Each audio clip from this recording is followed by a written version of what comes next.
बोलो श्री प्राणनाथ प्यारे की जय, श्री धाम के धनी की जय, श्री बाईजुराज की जय, श्री महाराजा छत्रसाल जो की जय, समस्त सुंदर साथ की जय। श्री वंदो सतगुरु चरण को, करो सप्रेम प्रणाम। अशुभ हरन मंगल करन, श्री देव चंद्र जी नाम। श्री प्राणनाथ निज मूलपति, श्री महराज सुनाम। श्री तेज कुंवर श्यामा युगल को, पल पल करो प्रणाम। पिया जी को पल पल करो प्रणाम।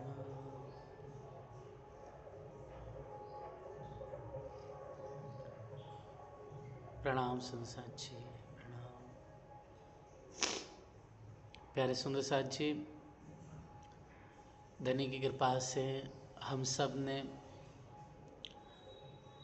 कल के प्रसंग में वैराट की ज़रूरत क्यों है हमें, क्यों आखिरकार जागने के लिए या फिर जागनी लीला के लिए इस जो पराविद्या है, जिसे और अपराविद्या है जो मुंडको उपनिषद में वर्णित की गई है, जो इस संसार में भौतिक ज्ञान कहा गया है, जो इस क्षर ब्रह्मांड से संबंधित है, उसकी ज़रूरत क्यों है, इसका कल निरूपण हुआ था। हालांकि कल नेट के इशू की वजह से बहुत सुंदर साथ को आवाज़ नहीं आ पाई भली भांति रूप से, इसलिए सुंदर साथ जी कल के प्रसंग को आज हम ब्रीफ में रिपीट कर देंगे कि जब विक्रमी संवत 1736 का समय था, तब बहुत सारे सुंदर साथ जिनका दिव्य मिलन उदयपुर में हुआ, जहाँ पर श्री जी और बहुत सारे सुंदर साथ विराजमान थे, और आगरा से बाईजुराज जी भी आ गए। फिर जो मोमिन दिल्ली में नज़रबंद थे, तो वे सब मोमिन भी, जिसमें लालदास जी, चिंतामणि जी, भीम भाई, ऐसे मोमिन सुंदर साथ वे भी यहाँ पर आ गए। तो जब एक दिव्य मिलन होता है उदयपुर के प्रसंग में सभी सुंदर साथ का, तो उस समय हे प्यारे सुंदर साथ जी, वर्णन आता है कि यहाँ पटका काम चले, लिखावे बैठे श्री राज, मुकुंदास दरोगा रहे, बैठा था इन काज। अर्थात जो हम क्षर ब्रह्मांड का नक्शा देखते हैं, जिसमें 14 लोक से ऊपर जो ज्योति स्वरूप है, इसको घेर के कुल 8 आवरण की शोभा आई हुई है।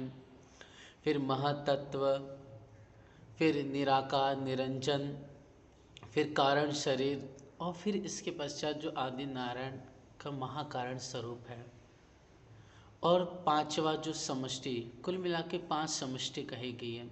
तो इस तरह से ये पूरा वर्णन जो शास्त्र में, जो वेदों में, जो संहिताओं में वर्णित की गई हैं, व्यास जी द्वारा, सुखदेव जी द्वारा, या बड़े बड़े ऋषि मुनियों के माध्यम से, उसमें ज्ञान तो था बहुत वेद उपनिषद संहिताओं में, लेकिन वो ज्ञान के अंदर जो ब्रह्म से संबंधित जो तत्व ज्ञान था, वो गुप्त रूप से अति रहस्यमय पूर्ण से वर्णित किया गया था, जिसका वर्णन, जिसका बयान जिसकी समझ बिना तारतम्य के आ ही नहीं सकती थी। इसलिए वो दिव्य तारतम्य धनी देवचंद जी लाए और इसे पूरे जहान में आप पिया प्राणनाथ जी, हमारे धनी ने, हमारे हादी ने, सदगुरु ने प्रकट किया है इस जहान में। इसलिए हे सुंदर साथ जी,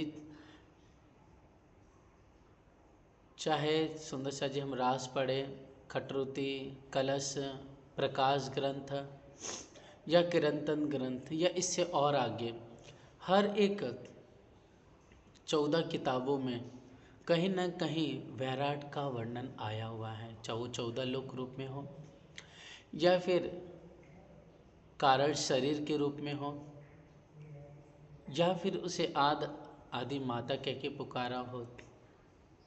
तो पंच कर्मेंद्रिया, पंच ज्ञानेंद्रिया, इस सारा विस्तार जो है और त्रिधा लीला के रहस्य जब आप सदगुरु धनी देवचंद जी जामनगर में सुंदर साथ को जागृत करने लगे तो उसमें मूल है सुंदर साथ जी हमारी निस्बत थी। लेकिन इस निस्बत के साथ साथ इस मन को तसल्ली देने के लिए शास्त्र के प्रमाण दिए गए, भागवत के प्रमाण दिए गए, जिसमें इस सृष्टि की उत्पत्ति और इसका निमेष, उन्मेष, इसका प्रलय किस रूप में हो जाता है, किन विधि से 4 प्रकार की प्रलय है, क्या 14 लोक अखंड शाश्वत है कि नहीं है, इस सारा वर्णन धनी देवचंद जी त्रिधा लीला के अत्यंत गुण भावार्थ रहस्य को बता करके सभी की दृष्टि खोल देते थे और सभी को इस संसार से परे जो अद्वैत में अखंड ब्रजरास है उसको दर्शाते और उससे भी क्षर अक्षर से परे जो परम धाम है उसका वर्णन करते हैं। इसलिए सुंदर साथ जी, हम बेशक धनी की कृपा से अपने वतन, अपने घर, परम धाम का बहुत प्यारा वर्णन श्रवण करेंगे, लेकिन पहले जिस जगत में हम रह रहे हैं, जिस जगत में हम निवास कर रहे हैं, जिस जगत के इस पंच महाभूतों को हम देख रहे हैं, तो पहले हम इसे समझ करके हमें इससे ऊपर जो इसका बीज मूल है अक्षर ब्रह्म उसे समझेंगे और फिर उसके बाद अपने प्यारे से परम धाम के 25 पक्षों में आनंद से रमण करेंगे। जिस तरह से श्री जी जहाँ भी गए तो पहले त्रिधा लीला या वैराट का या वेदों का या फिर इस संसार में जो शास्त्र उपनिषदों में शब्द वर्णित है उस गुण अर्थों को कहते और उसका अर्थ जब पूछते तो कोई बता ना पाते, फिर चीज़ें अपनी चर्चा के माध्यम से सभी को वो आत्मा की खुराक पिलाते हैं और सभी के अंदर से जो भ्रम है कि बैकुंठी अखंड है या वाम मार्गी कहते हैं भगवान शिव ही सत्य है या कोई स्वर्ग लोक को अखंड मान रहा है, कोई निराकार को परमात्मा मान रहा है, कोई नारायण को सर्वोत्तम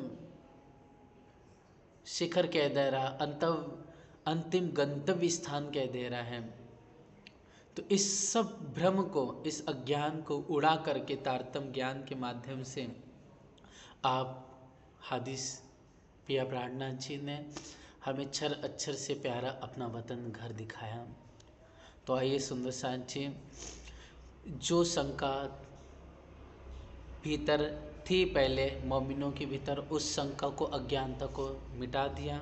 जो अनेक भगवान राम या भगवान कृष्ण जी या निराकार को या देवी को या कबीर को या शिव जी को या अन्य देवी देवताओं में, ऋषि मुनियों में कोई परमात्मा मान के भज रहे थे, उनके अज्ञान को, उनके अल्प ज्ञान को मिटा कर करके कैसा दिव्य नूर प्रकाशमय वो तारतम्य रूपी औषधि रस पिलाया और सबके अंदर वो जो जहर चढ़ा हुआ था वो जहर तारतम्य के माध्यम से उतार दिया। आइए सुंदर साथ जी, श्रीमद् भागवत के दूसरे स्कंद के 5वें अध्याय में ब्रह्मा जी और नारद जी के बीच में जो संवाद है सृष्टि विषयक उसके बारे में हम श्रवण करेंगे। कल इसका थोड़ा सा वर्णन हुआ था, लेकिन आज वापस से उसको हम दोहरा लेंगे कि ब्रह्मा जी नारद जी से कहते हैं। नारद जी ने पहले नारद जी ने सवाल पूछे सृष्टि से संबंधित, तब ब्रह्मा जी ने नारद जी को जवाब दिया, उसे श्रवण किया है कि साक्षात भगवान तो तीनों गुणों से रहित अनंत है, लेकिन इस प्रकृति की लीला में बंद करके वे तीनों गुणों को स्वीकार करते हैं और तीनों गुणों को स्वीकार करके इस जगत सृष्टि का सृजन करते हैं, यूँ कहो उस सृष्टि का निर्माण करते हैं। तो सर्वप्रथम वे मायापति भगवान जब एक हो अनेक होने की इच्छा करते हैं, तब उनके स्वभाव में स्वयं ही काल कर्म और स्वभाव अपने आप ही प्राप्त हो जाते हैं। जैसे कल वर्णन हुआ कि हमारे अंदर क्रोध, काम, लोभ, इच्छा, ममता, वात्सल्य, तृष्णा, गुस्सा, ये अनेक प्रकार की जो हमारे भीतर विकार हैं वो सहजता से ही आ जाते हैं। इसे बुलाने नहीं पड़ते हमें, ये अपने आप ही हमारे भीतर ही आ जाते हैं, यह यूँ को हमारे भीतर ही है। लेकिन समय समय के अनुसार क्या होता है, वो अलग अलग समय पर उसका रूप हमारे चेहरे से, हमारे मुखारबिंद से बाहर प्रकट होता है।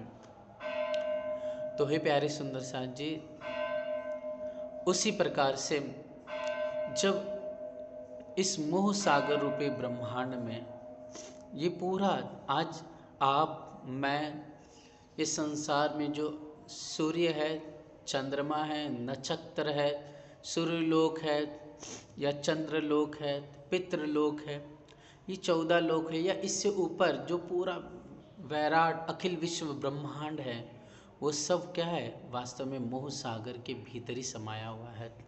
आज हम भी मोह सागर के भीतर है, हमें दिखाई नहीं दे रहा ये मोह सागर, ये दिखाई नहीं दे रहा है, लेकिन वास्तव में मोह सागर ये हवा, ये पानी, ये आग, ये जल, ये वायु, हमारा शरीर, हम जो बोल रहे हैं, ये सुन रहे हैं, ये जो देख रहे हैं, वो सब मोह सागर का ही रूप है, उसी का ही स्वरूप है। तो ऐसे ही हे सुंदर साथ जी, महाविष्णु भगवान जब में एक हो अनेक होने की इच्छा करते हैं, तब काल कर्म स्वभाव ये तीन अपने आप ही उनके भीतर प्रकट होते हैं, तब इनमें विकार उत्पन्न होता है। जैसे हम इस संसार में बैठे तो कुछ न कुछ हमारे दिलो दिमाग में चलता रहता है, इस ब्रह्मांड से संबंधित या इस प्रकृति से संबंधित, क्योंकि आज तो हमें राज्य की मेहर से ब्रह्म ज्ञान प्राप्त हो गया है। आज हमें सबको परम धाम के, अपने हादि के बारे में, 25 पक्षों के बारे में, अपनी पर आत्म के बारे में, अपनी मीठी मीठी आनंद भरी रामतों के बारे में वाणी के माध्यम से, बीतक के माध्यम से या परमहंसों के वृत्तों के माध्यम से हमें धनी ने योग्य किस बनाया और सक्षम बना करके हमें ये दिव्य ज्ञान दिया।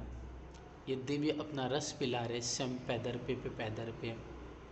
लेकिन विचार कीजिए, जब ये ब्रह्म तारतम ज्ञान नहीं था तो इस ब्रह्मांड में सभी लोग अवतारों की लीला में या सुर असुरों का जो आपस में युद्ध बैर चलता था, या इसी संसार में उत्तम जो खट कर्म होते थे या उत्तम जो कर्म होते थे, उससे ही सत्य मान करके ब्रह्मा विष्णु महेश या निराकार कोई परमात्मा मान करके वो अपना जीवन यापन कर रहे थे। तो इससे क्या होता था, वास्तव में विकार स्वरूप है सब कुछ, क्योंकि मोह सागर के भीतर है, इसलिए पल पल क्या होता है, विकार उत्पन्न। हमारे अंदर जो कुछ भी उस अद्वैत ब्रह्म धाम से के अतिरिक्त जो कुछ हम सोच रहे हैं, वो वास्तव में विकारी हो रहा है। इसलिए वह जो कर्म था, काल कर्म स्वभाव उन नारायण भगवान के अंदर स्वयं ही प्राप्त हुए, तो वो कर्म के द्वारा महतत्व की उत्पत्ति हुई। महतत्व से 3 प्रकार के अहंकार उत्पन्न हुए हैं। अहंकार एक ही है, लेकिन उसको 3 रूप कहे गए हैं। एक वैकारिक, दूसरा तेजस, तीसरा तामस अहंकार। तो प्यारे सुंदर साथ जी, कल हमने श्रवण किया था कि तामस जो अहंकार है उस तामस अहंकार से में विकार उत्पन्न हुआ अपने आप, क्योंकि इस प्रकृति में जो कोई वस्तु है कुछ न कुछ वो विचार करती है, जो विचार करते हो वही विकार है वास्तव में। हम बैठे हैं कुछ भी सोच रहे हैं, परिवार के बारे में, स्वयं के बारे में या दूसरों के बारे में, अच्छा बुरा, वास्तव में वो सब चीज़ अच्छी हो या बुरी, उस दिव्य धाम के अलावा, उस परम धाम अपने घर के अतिरिक्त हक हादि के पर आत्म के अलावा हम जो कुछ सोचें वो विकारी है। इसलिए उस तामस अहंकार में, सुंदर साथ जी, उस तामस अहंकार में विकार उत्पन्न हुआ तो आकाश तत्व की उत्पत्ति हुई। उस आकाश तत्व में भी एक विकार उत्पन्न हुआ तो वायु तत्व की उत्पत्ति हुई। फिर वायु तत्व में विकार उत्पन्न हुआ तो तेज तत्व की उत्पत्ति हुई, और उस तेज तत्व में जब विकार उत्पन्न हुआ तो जल तत्व की उत्पत्ति हुई, और जल तत्व की में विकार उत्पन्न हुआ तो पृथ्वी तत्व की उत्पत्ति हुई। अर्थात सबसे पहले हम पैरेलल गिनेंगे तो नॉर्मल रूप से महतत्व, महतत्व से अहंकार, अहंकार में भी कौन सा अहंकार, वह तामस अहंकार, और फिर उसी से सुंदर साथ जी आकाश तत्व की, फिर वायु तत्व की, तेज तत्व की और जल तत्व की, और फिर उसके बाद पृथ्वी तत्व की उत्पत्ति होती है। ये पंच महाभूतों का निर्माण है सृष्टि की उत्पत्ति के समय, और हर एक के अपने गुण हैं। जैसे आकाश है, आकाश क्या होता है, गर्जना करता है ना, तो इसके लिए इसका गुण शब्द हो गया समझाने के लिए सुंदर साथ जी। और वायु स्पर्श, उसका जो गुण है वायु का वो क्या है, स्पर्श है। और सुंदर साथ जी जो तेज है उसका गुण क्या है, रूप, रूप धारण करना। फिर जो जल तत्व है उसका गुण क्या है, रस, रस उसका गुण है। और जो पृथ्वी तत्व है उसका गुण क्या है, गंध, गंध अर्थात सुगंध। इस तरह से पांच महाभूत सृष्टि के आरंभ में इसका निर्माण होता है, और साथ साथ इन्हीं के एक एक गुण, इन पांचों का निर्माण हुआ। आकाश का शब्द हो गया, फिर सुंदर साथ जी जो वायु तत्व है उसका जो गुण है वह स्पर्श है, फिर जो तेज तत्व है उसका गुण रूप है, जो जल तत्व है उसका गुण रस है, और जो पृथ्वी तत्व है उसका गुण है गंध। ये पंच, आकाश जल तेज अग्नि वायु है ना, पृथ्वी कहते हैं, ये क्या है, पंच महाभूत बोलते हैं। ये पंच महाभूत हैं, और जो चार इन्हीं के जो एक एक गुण बताए गए वो क्या है, पांच विषय। उन पांच विषय को ही पांच तन मात्रा कहे जाते हैं। इसलिए हम जो पढ़ते हैं कि तन मात्रा, पांच महाभूत, तो इस तरह से इनकी उत्पत्ति श्रीमद् भागवत महापुराण में भली भांति रूप से वर्णित आई हुई है। फिर इसके बाद सुंदर साथ जी वर्णन आता है कि एक तो यह तामस अहंकार से उत्पत्ति हुई। पहले ये जो सब कुछ बना तो सुंदर साथ जी वो किस रूप में थे, वो परमाणु रूप में। परमाणु रूप मतलब हमारी आंखों से जो देखा नहीं जा सकता है, अति सूक्ष्म से भी अति सूक्ष्म रूप, उस परमाणु अवस्था में थे वे। वो परमाणु अवस्था में थे तो पहले बन तो गए, लेकिन अभी तक वह एक फॉर्म में नहीं आए हैं, उनका एक रूप नहीं हुआ है, अर्थात वो परमाणु रूप में, अति सूक्ष्म रूप में है। अब ये तामस अहंकार से पंच महाभूत और उसके साथ साथ पंच तन मात्रा बनी। फिर सुंदर साथ जी वैकारिक अहंकार है। वैकारिक अहंकार से हम अगर चिंतन करेंगे तो जो मन है, मन की उत्पत्ति है वैकारिक अहंकार से उत्पत्ति हुई है। और इंद्रियों के जो देवता कहे गए हैं वो देवता कौन है, जैसे कि दिशा हो गए, प्रजापति हो गए, विष्णु हो गए, प्रजापति हो गए, है ना। ये कुल मिलाकर कैसे 10 देवता कहे गए हैं, ठीक। इनकी उत्पत्ति होती है और फिर जो तेजस अहंकार है, उस तेजस अहंकार से 5 हमारे ज्ञान इंद्रिया बनती। ज्ञान इंद्रिया क्या है सुंदर सा जी? जैसे कि हमारे नेत्र, श्रवण, है ना, ये त्वचा हो गई, ये नासिका हो गई और यह जीभ हो गई हमारी। ये क्या हो गए? 5 हमारी ज्ञान इंद्रिया कही जाती है। तो इस तरह से सुंदर सा जी 5 ज्ञान इंद्रियों की उत्पत्ति तेजस अहंकार से उत्पत्ति है। कान, आँख, ये त्वचा हो गई हमारी, ये नासिका हो गई और यह जीहा हो गई। 5 यह ज्ञान इंद्रिया और 5 कर्म इंद्रियां बनती है। तो 5 कर्म इंद्रिय क्या है? एक तो मुख हो गया, वाक है ना, जिसको वाक बोलते हैं, मुख। एक हमारे हाथ हो गए, है ना, दोनों। और एक पैर हो गए, मतलब जैसे इसको हस्त बोल देंगे, पैरों को शास्त्रीय भाषा में पाद बोलते हैं। फिर उसके बाद जनेंद्रिय होती है और फिर सुंदर सा जी गुदा होता है। जनेंद्रिय मतलब जिससे से मूत्र त्याग होता है और जिसे मल त्याग होते हैं उसे गुदा भी कहते हैं। तो इस तरह से 5 कर्म इंद्रिया हो गई, मतलब वाक मतलब मुख हो गया, हाथ पैर, जनेंद्रिया और गुदा, ये 5 कर्म इंद्रिया और 5 ज्ञान इंद्रिया, इसकी उत्पत्ति हो गई। तो और साथ साथ में इसी तेजस अहंकार से बुद्धि की उत्पत्ति होती है। बुद्धि का कहने का तात्पर्य है सुंदर सा जी ज्ञान शक्ति रूप, मतलब ज्ञान शक्ति रूप इस बुद्धि का भी निर्माण होता है। और साथ साथ में क्रिया शक्ति रूप, जो हमारे में कहते हैं कि प्राण शक्ति, जिसे हम कार्य कर पाते हैं, तो वो क्रिया शक्ति रूप प्राण की भी उत्पत्ति इसी तेजस अहंकार से होती है। ये सुंदर सा बताना इसलिए ज़रूरी है, हमें लगेगा बोरिंग है बहुत ज़्यादा विषय, लेकिन वास्तव में अगर हम वैराट पढ़ रहे हैं तो इसकी उत्पत्ति कैसे, हम बार बार कहते हैं कर्म इंद्रिया, ज्ञान इंद्रिया, है ना, हम बुद्धि कहते हैं, हम प्राण कहते हैं, क्रिया शक्ति रूप, तो हमें जानना जरूरी है कि इसकी उत्पत्ति कैसे हुई है। शुरुआत में थोड़ा सा कठिन, उसके बाद बहुत सारे विषय इतने सरल हो जाएंगे, हमें आने लगेंगे। लेकिन पहले थोड़ा सा टिपिकल विषय है, लेकिन 1-2 बार हम अध्ययन करेंगे अच्छी तरह से, हमें अपने आप स्वयं ही आने लग जाएगा। तो प्यारे सुंदर साथ जी, मैं वापस से रिपीट कर देता हूँ। तामस अहंकार का तो हमने देख लिया, 5 तन मात्रा और 5 पंच महाभूतों की उत्पत्ति हुई। जो वैकारिक अहंकार था, उस वैकारिक अहंकार से, है ना, मन की उत्पत्ति होती है। और साथ साथ इंद्रियों के जो 10 देवता कहे गए हैं, उसके नाम अगर लिखना चाहते हो तो लिख लीजिए सुंदर सा जी। वो है दिशा, वायु, सूर्य, दिशा, वायु, सूर्य, वरुण, अश्विनी कुमार, वरुण है, अश्विनी कुमार है, फिर अग्नि, इंद्र, विष्णु, अग्नि, इंद्र, विष्णु, और फिर मित्र और प्रजापति, फिर मित्र और प्रजापति, ये 10 इंद्रियों के देवता उत्पन्न हुए। और साथ साथ में मन की उत्पत्ति वैकारिक अहंकार से उत्पन्न हुई।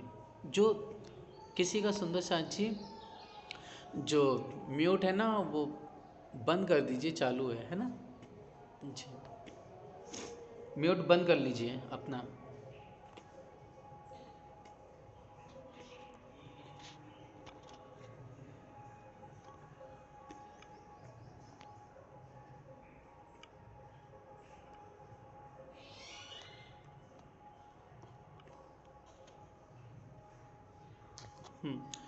जी सुंदर साथ जी,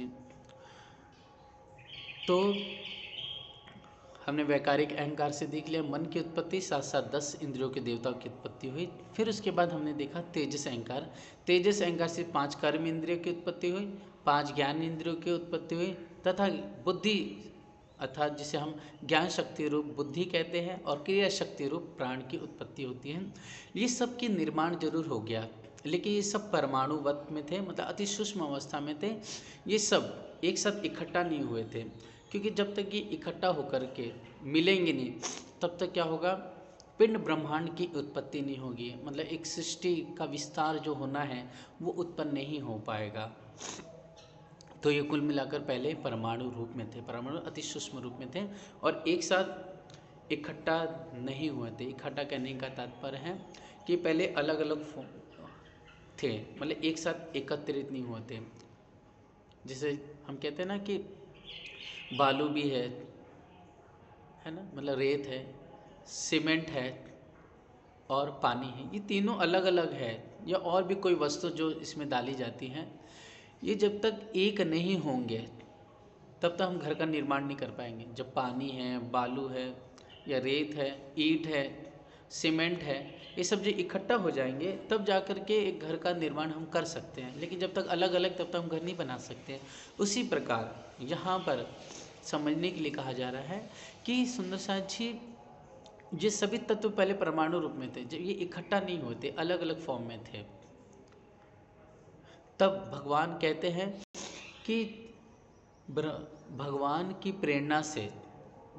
प्रेरणा से यह सब जो अलग अलग थे वो सब इकट्ठा हो गए। जब ये सब इकट्ठा हो गए तब ऐसा कहा जाता है वैष्टि और समष्टि रूप पिंड ब्रह्मांड की उत्पत्ति हुई। किसकी? वैष्टि समष्टि रूप पिंड ब्रह्मांड की उत्पत्ति हुई। और उसमें सुंदर साथ जी भागवत, श्रीमद् भागवत कहती है कि जो पिंड ब्रह्मांड की उत्पत्ति हुई तो वो ब्रह्मांड रूप अंडा, मतलब ये जो 14 लोक रूपी है ना, ये पे एक, अगर हम इसका शेप देखेंगे ना, ऐसा लगभग एक अंड के समान आया हुआ है, जिसे गोलोक कह के पुकारा गया है।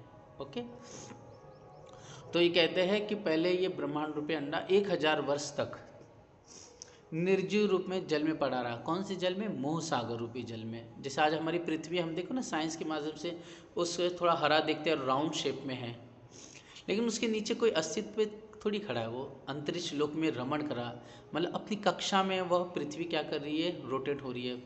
हम सूरज को देखो, चंद्र को देखो, या प्लूटो को देखो, जितने भी नक्षत्र है या जितने भी ग्रह है, वो सब क्या है? अपने कक्ष में, इस पूरी यूनिवर्स में क्या हो रहे हैं? रोटेट हो रहे हैं, अपनी कक्षा में गमन कर रहे हैं, उसे कहते हैं।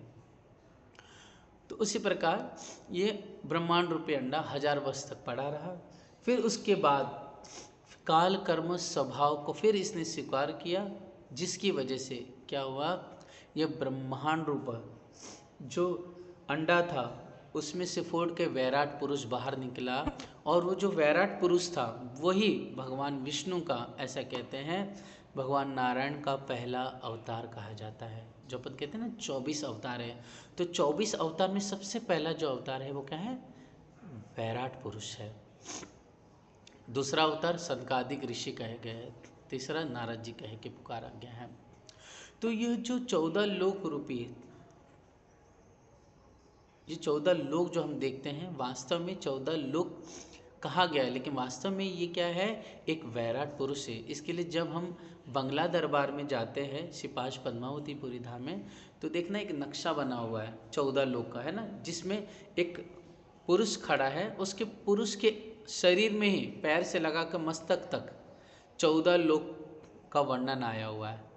तो वास्तव में वो पुरुष और कोई नहीं बल्कि वो वैराट पुरुष हैं, और वो वैराट पुरुष के अंदर ही 14 लोक को सुशोभित किया हुआ है, कल्पित कह के पुकारा गया है। मतलब ऐसी कल्पना की गई है, ऐसा वर्णन किया गया है कि वैराट पुरुष के अंदर ही 14 लोक है, वैराट पुरुष ही 14 लोक है, इसके अलावा दूसरा कुछ नहीं है। तो ये बात जो है सिर्फ भागवत में नहीं लिखी हुई है, भागवत के अलावा विष्णु पुराण में भी वर्णन आया हुआ है। इसके लिए 14 लोक का वर्णन जब हम यजुर्वेद के सुंदर साथ जी बृहदारण्य उपनिषद में भी पढ़ेंगे, तो गार्गी जी और याज्ञवल्क्य का भी संवाद आया है, जिसके अंदर नक्षत्र लोक, सूर्य लोक, अंतरिक्ष लोक का सारा वर्णन आया है। उसके अलावा जब हम शुक्ल यजुर्वेद भी पढ़ते हैं, तैत्तिरीय आरण्यक भी पढ़ते हैं, या फिर पातंजलि का योग भाष्य भी पढ़ते हैं, तो भी उसके अंदर 14 लोक की बात लिखी गई है। इसलिए वेदों में जो वर्णित है, वेद का सार रूप क्या है? भागवत महापुराण है ना। तो वेदों का सार रूप भागवत पुराण है, इसलिए उस भागवत पुराण में महर्षि ऋषि व्यास और सुखदेव मुनि द्वारा उस 14 लोक का वर्णन आया हुआ है। 14 लोक एक्चुअल है, इसके लिए 14 लोक का वर्णन है, लेकिन हमारी जो दृष्टि है इतनी परिपक्व नहीं है, क्योंकि बहुत सारे लोग हमारे आँखों से दिखाई नहीं दिए जा सकते हैं।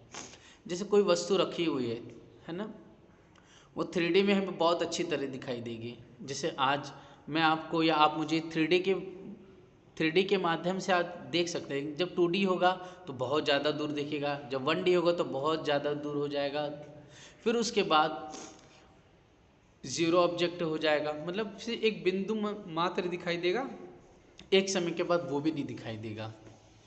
तो ये जो हमें दिखाई दे रहा है ये तो आँखों से दिखाई देने वाला ये भौतिक जगत है, लेकिन कोई कोई जो लोक है वो कैसे हैं, वो सूक्ष्म जगत है, मतलब सूक्ष्म लोक कहे गए हैं, जिसको हम अंग्रेजी भाषा में एस्ट्रल वर्ल्ड कहते हैं। एस्ट्रल वर्ल्ड का अर्थ ही होता है कि सूक्ष्म दुनिया या सूक्ष्म जगत कह सकते हैं उसको, मतलब वो स्थान, वो लोक जो हमारी आंखों से नहीं दिखाई जा सकता है। जैसे आज पृथ्वी से सूर्य की दूरी लगभग 150 मिलियन है, किलोमीटर है अप्रॉक्स, लेकिन हम विचार करके देखें कि सूर्य इतने दूर है फिर भी हमें दिखाई दे रहा है ना, लेकिन सूर्य वास्तव में कहाँ पर है, स्वर्गलोक के का स्थान जो है उसके निकट कहा गया है, मतलब जो पितृलोक है, पितृलोक और स्वर्गलोक के बीच में जो पूरा अंतरिक्ष लोक है उसमें नक्षत्रों और सूर्य चंद्रमा का स्थान कहा गया है। तो सूर्य से आगे तो स्वर्गलोक का स्थान कहा गया है, और स्वर्गलोक से ऊपर महर लोक का स्थान कहा गया है, जिसमें भगवान शिव जी के ही गण लोक अर्थात जिसमें यमराज जी निवास करते हैं, उनके पार्षद निवास करते हैं। तो ऐसी बहुत दुनिया है जो अति सूक्ष्म है, जो इस आँखों से, जहाँ पर साइंस की भी पहुँच नहीं हो पाई है।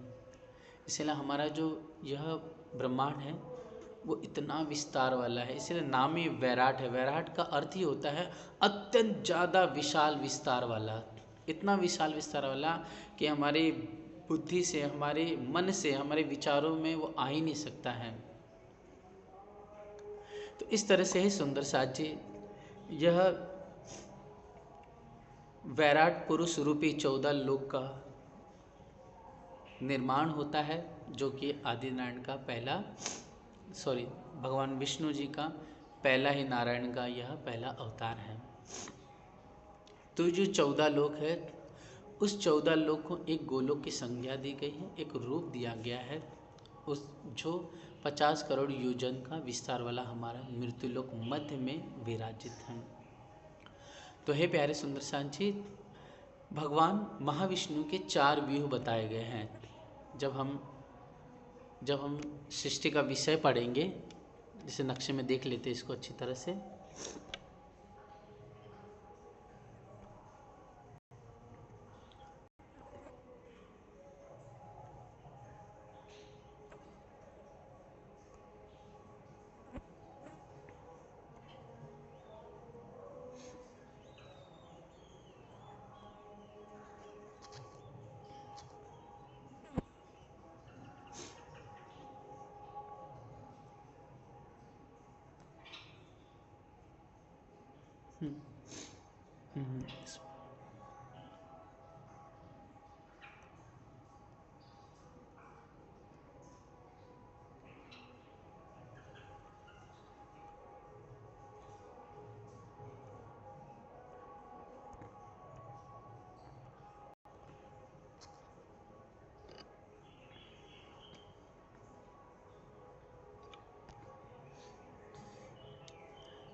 ये देखिए सबसे नीचे तो 14 लोक हो गए, उसके बाद ज्योति स्वरूप हो गए।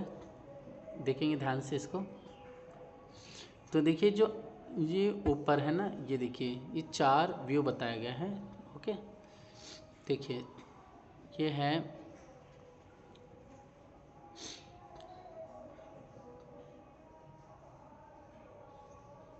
एक मिनट, क्लोज,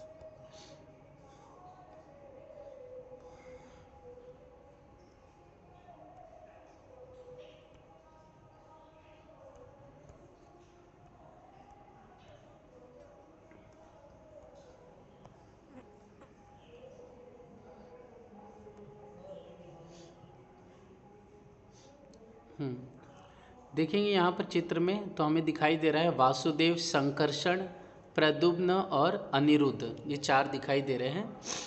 महाविष्णु भगवान का ठीक बिटवीन में महाविष्णु भगवान महाकारण, उसके नीचे वासुदेव, संकर्षण, प्रद्युम्न, अनिरुद्ध का वर्णन आया हुआ है। ओके, तो प्यारे सुंदर साथ जी,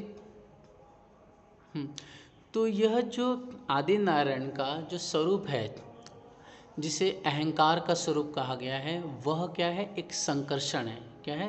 संकर्षण, जो दूसरे नंबर पर है। इसे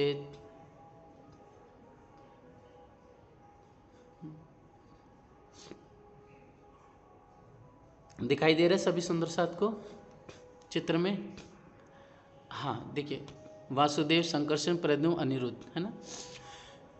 चूँकि आदिनारायण तो बहुत ज़्यादा विस्तार वाले हैं, है ना, और ऐसा भी कहा गया है ब्रह्मवेद पुराण के अंदर और अन्य पुराणों में कि इसके आदिनारायण का इतना बड़ा स्वरूप है कि उनके एक एक रूप में ही 14 लोक का वर्णन आया हुआ है। ठीक, लेकिन हमें तो सूक्ष्म रूप से समझना है। इसके लिए है सुंदर सा जी, महाविष्णु का ही जो संकर्षण नामक स्वरूप है, वो स्वरूप इस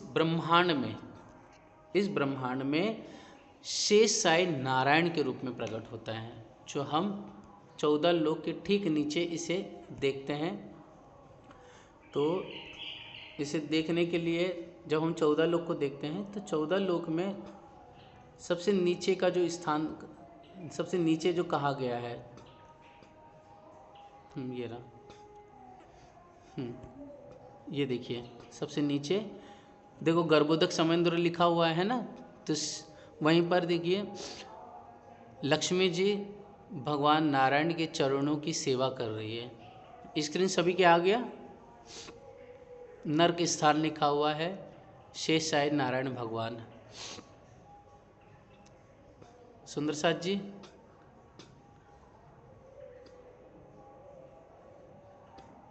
हेलो, प्रणाम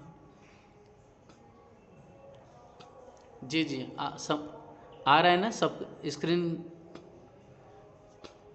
हाँ, तो वो जो आदिनारायण महाविष्णु है, जिसे एग्जाम्पल के लिए मैं आपको समझाना चाहता हूँ, लाइक जैसे कि प्रधानमंत्री है, ठीक है, तो उसके पास, उनके पास जो कैबिनेट मंत्री है, उनका कैबिनेट मंत्री है, वो कितने पावरफुल होते हैं, है ना, उनके जो साथ में रहने वाले बहुत पावरफुल व्यक्ति होते हैं वो। ओके, वही वास्तव में अगर उसे इस एक गांव में, है ना, उसको कुछ भी चेंजेस करना है, तो वो खुद थोड़ी आता है। वो क्या करता है, एक लेटर भरेगा और अपना एक आदमी जो प्रतिनिधि होगा, है ना, वो क्या कर देगा, एक उस गांव में भेज देगा या उस तहसील में भेज देगा। वो तहसील में भेज करके क्या करेगा, वो उस केंद्रीय मंत्री ने जो आदेश दिया है वो अपना काम करेगा वहाँ पर आकर के। ठीक है, मतलब वो पावर काम करेगी, मुख्य रूप से ये कहने का तात्पर्य है कि वो पावर, उसी प्रकाश आदिनारायण भगवान है, तो उसका एक पावर है, वो क्या है, व्यू है, वो संकर्षण व्यू, वही संकर्षण शक्ति है, वो यहीं पर नीचे आकर के शेष साई नारायण का स्वरूप धारण करता है, शेष साई नारायण भगवान का। समझ में आ रहा है दीदी, सुंदर साथ जी? हाँ, तो बस आज के जो संसार में जो कुछ चल रहा है ना, बस उसके अनुसार थोड़ा सा लिंक करके चलेंगे, अच्छी तरह से समझ में आ जाएगा हमें। जैसे प्रधानमंत्री को कोई चीज़ पारित करनी है, तो वो क्या करेगा, साइन कर देगा और केंद्र मंत्री को देगा, केंद्र मंत्री क्या कर देगा, उसे अपने ईमेल के द्वारा चारों तरफ भेज देगा, तो पता चल जाएगा कि ये नया सिस्टम लागू हुआ है केंद्र सरकार के द्वारा। तो उसी प्रकार 14 लोक है वो अनंत है, 14 जो लोग हैं वो 1 2 5 10 15 नहीं है, वो अनंत है, मतलब अनकाउंटेबल है, वह उसकी गिनती नहीं है। उसी प्रकार जो शेष साई नारायण भगवान है वो भी अनंत है, जो ब्रह्मा जी है वो भी अनकाउंटेबल है, विष्णु जी शिव जी भी अनगिनत हैं, उसकी गिनती है ही नहीं, वो इतना है। इस संसार में कोई कभी भी, है ना, जो पार्टिकल्स होते हैं, धूल के कण होते हैं, उनको कोई गिन नहीं सकता है कभी भी। शास्त्र कहते हैं अगर कदाचित कोई इतना योग्य हो जाए उसे गिन भी ले, लेकिन इस पूरे अखिल विश्व ब्रह्मांड में जो 14 लोक हैं उसको कभी भी कोई नहीं गिन सकता, वो इतने हैं। जैसे एग्जाम्पल दे दिया, समुद्र के अंदर जो लहरें उठती है ना, बार बार मौजें उठती है, तो क्या उस लहरों को कोई गिन सकता है? उसके अंदर जो लहरों में अनेक प्रकार के जो फव्वारे उठते हैं, उसको कोई गिन नहीं सकता। उसी प्रकार इस मोह सागर रूपी ब्रह्मांड में 14 लोक रूपी ये जो ब्रह्मांड है, 14 लोक रूपी, उसका गिनती नहीं हो सकता। वो इतने अनकाउंटेबल कहे गए, सीमा से परे है, अनंत है वो।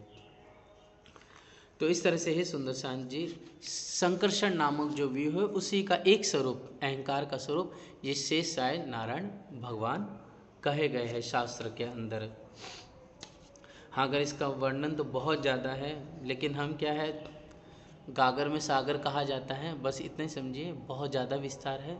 लेकिन इससे बस कुछ जो हमारी बुद्धि में आ जाए, समझ में आ जाए, उसका हम धनी की कृपा से थोड़ा थोड़ा वर्णन और चिंतन करेंगे। तो प्यारे सुंदर साथ जी, आइए, ये जो 14 लोक है, वास्तव में ये कोई नहीं बल्कि वैराट पुरुष ही है, नारायण का पहला अवतार कहा गया है। तो इसका वर्णन करते हुए आइए हम इसे पढ़ते हैं। तो सबसे पहले हम जानते महाकारण परमधाम में क्या लीला हुई जिसकी वजह से हम संसार में आना पड़ा। और इस 14 लोक में सबसे नीचे का लोक जो है वो है पाताल लोक। तो जो पाताल लोक है वो 14 लोकों का सबसे नीचे का लोक कहा गया है। इसी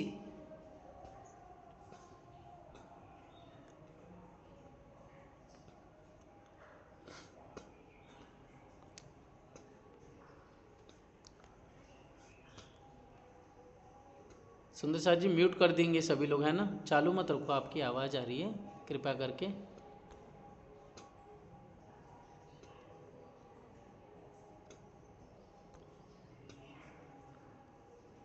म्यूट कर देंगे सभी लोग।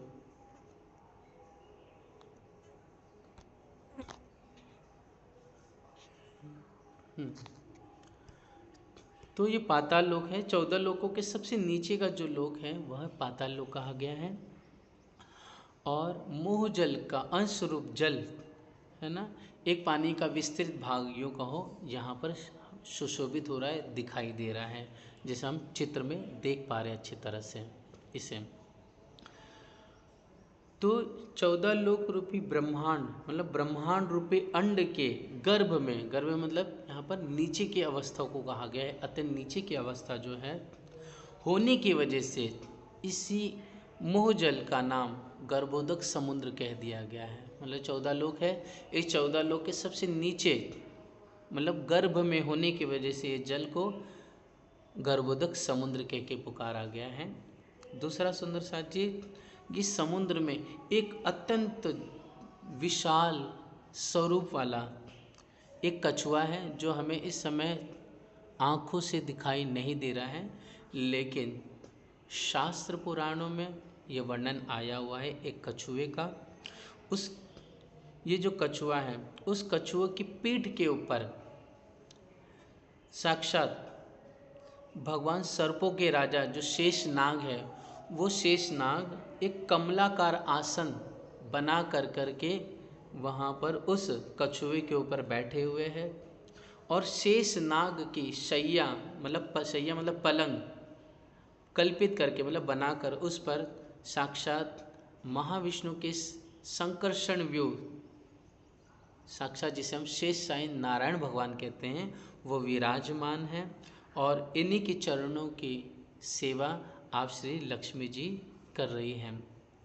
तो शेष साई नारायण भगवान इसी शेष नाग जो सैया बना करके विराजित है कछुए के पर, उन पर आप नारायण भगवान विराजमान हैं, इसलिए इनका नाम शेष नारायण भगवान पड़ गया।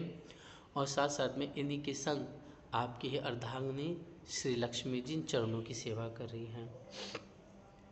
तो इन्हीं शेषाई नारायण के नाभि सरोवर से जो भागवत में वर्णन आया हुआ है, इन्हीं के नाभि सरोवर से एक नाल प्रकट होती है, एक कमल की ऐसी नाल निकल करके प्रकट होती है जो धीरे धीरे धीरे करके ऊपर की ओर चली जाती है। हालांकि इसमें दिखाया नहीं गया है, लेकिन पाताल, रसातल, महातल, तलातल, रसातल, इससे भी और ऊपर चली जाती है।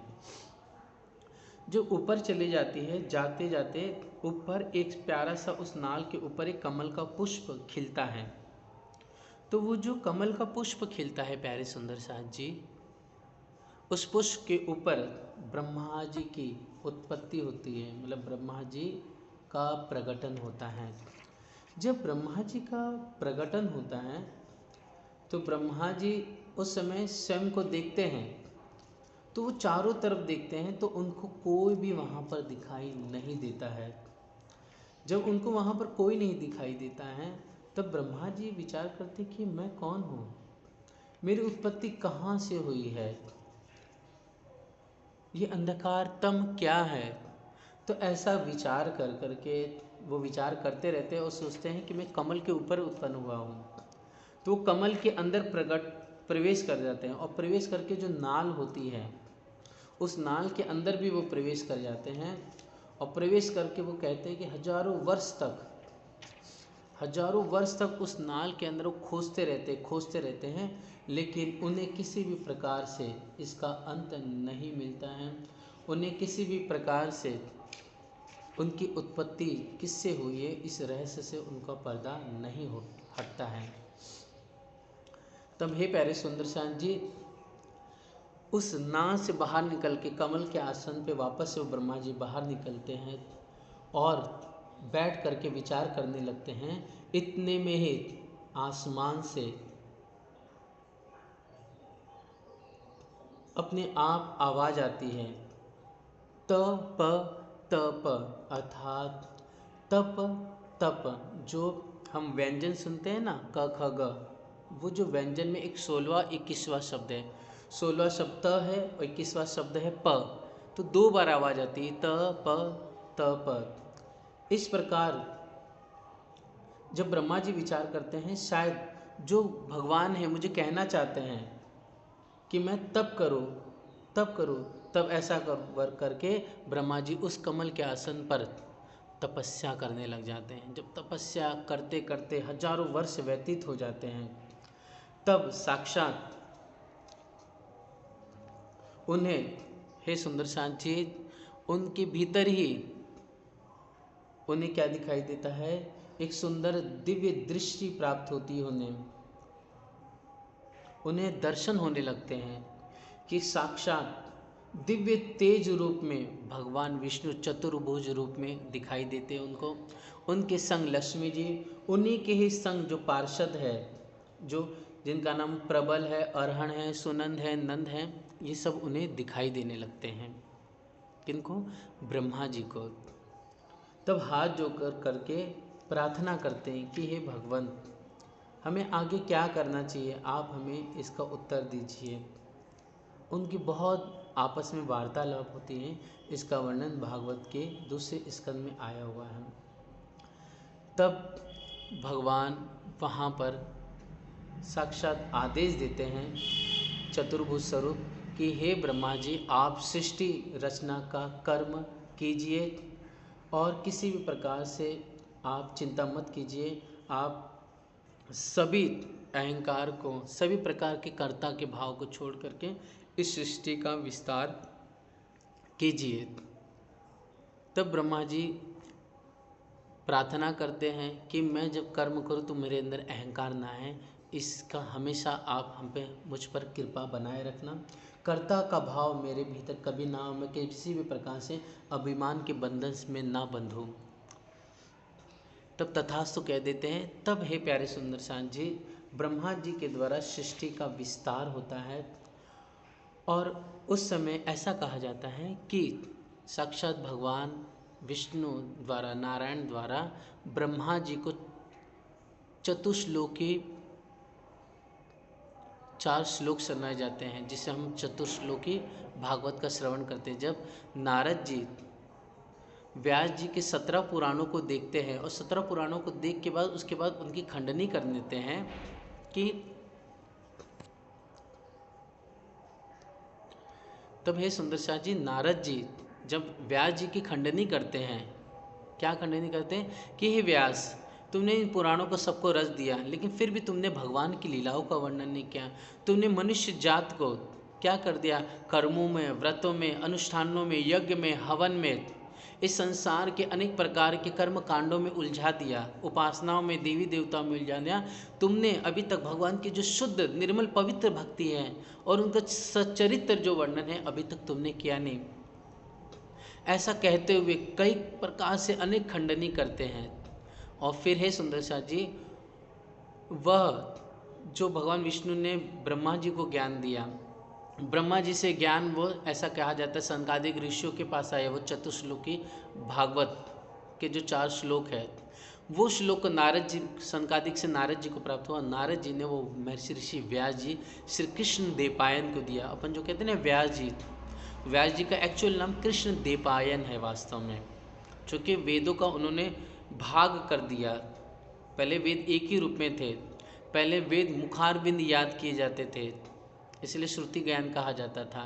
लेकिन उसके बाद उन्होंने देखा कलयुग आने वाला है, लोगों की बुद्धि उस प्रकार से ना होगी, इसलिए उस वेदों का 4 भागों में निरूपण करके उसे लिपिबद्ध कर दिया, अर्थात उसे एक रूप दे दिया, ताकि अगर संसार में वेद मुखारबिंद तो याद ना रख सके तो कोई बात नहीं, वह किताबों के रूप में, हस्तलिखित के रूप में सभी संसार में चारों तरफ इसका विस्तार, इसके ज्ञान का प्रचार प्रसार होगा।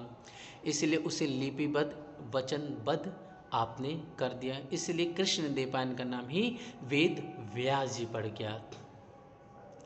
तो हे सुंदर शाह जी, वही चतुश्लोकी जो भगवान विष्णु ने ब्रह्मा जी को दिया था, वही वर्णन व्यास जी ने सुखदेव महामुनि को दिया, और व्यास जी ने जो ग्रहण किया तब जाके भागवत के विस्तार से वर्णन किए।